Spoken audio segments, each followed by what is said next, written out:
Israeli forces have taken control of a buffer zone along the border between the Gaza Strip and Egypt, giving Israel effective authority over the Palestinian territory's entire land border.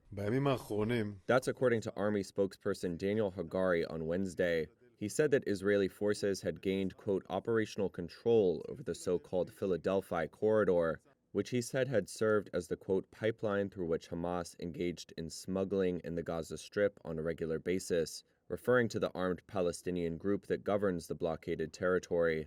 Hagari did not spell out what he meant by operational control, but an Israeli military officer earlier said there were, quote, boots on the ground along parts of the nearly 10-mile-long corridor.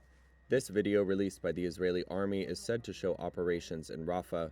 Reuters was not able to independently verify the location or the date when the videos were filmed. The area along Gaza's southern edge is the territory's only land border that previously was not directly controlled by Israel.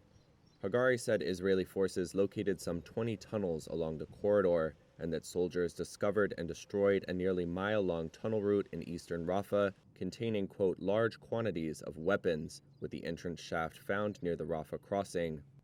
Egyptian state-affiliated media reported that a high-level Egyptian source denied Israeli reports on the existence of tunnels along the shared border.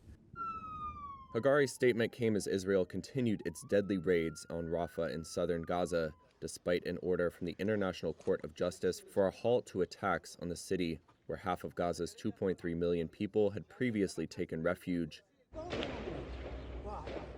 The United Nations says 1 million Gazans, most already displaced, have been forced to move again since Israel launched its assault on Rafah in early May.